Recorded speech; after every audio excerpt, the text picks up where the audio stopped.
गावातल्या एका छोट्याशा झोपडीत तारा नावची एक मुलगी राहायची. तिला लहानपणापासूनच शिकण्याची प्रचंड इच्छा होती. तिचं घर गरिबीत जगायचं, पण तिच्या मनात मोठमोठी स्वप्न होती. तिच्या आईवडिलांना मात्र शिकण्यापेक्षा घरकाम आणि परंपरा पाळणं महत्त्वाचं वाटायचं.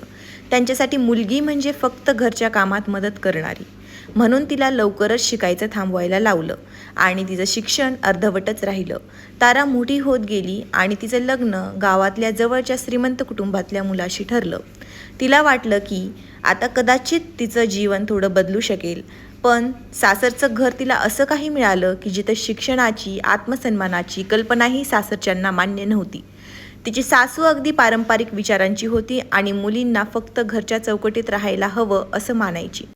ती घरातल्या प्रत्येक गोष्टीत हस्तक्षेप करायची आणि तिला सतत कमीपणा दाखवायची. तिचा नवराही त्याच्या आईच्या धाकाखालीच राहणारा आणि त्याने कधीच ताराचं समर्थन केलं नाही. तारानं अनेक वेळा स्वतःच्या मनातलं सांगण्याचा प्रयत्न केला, पण तिचं बोलणं ऐकून घेणं तर दूरच. उलट तिला घरातून हाकलण्याची धमकी देत सासूबाई तिला त्रास देत राहिल्या.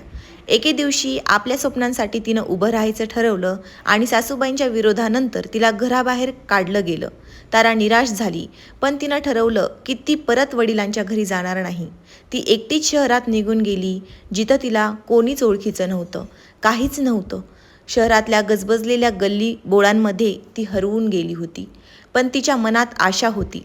तिने काम शोधलं, कधी कपडे शिवले, कधी घरकाम केलं आणि हळूहळू तिचं शिक्षण पूर्ण करण्यासाठी पैशांची जमवाजमव करायला सुरुवात केली. दिवस गेले, संघर्ष वाढले, पण तिच्या चेहऱ्यावरचा आत्मविश्वास मात्र टिकून राहिला.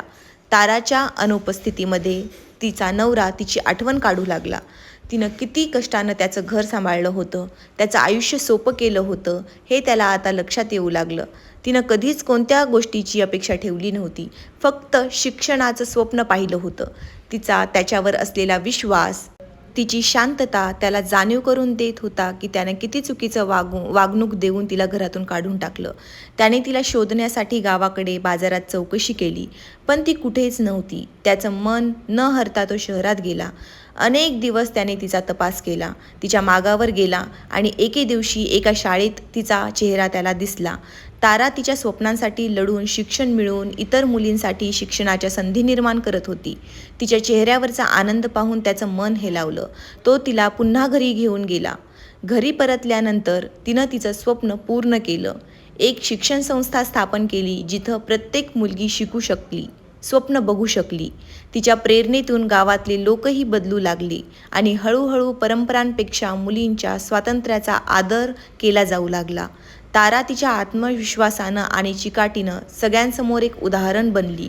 तिचं जीवन तिच्या संघर्षामुळेच सुंदर बनलं.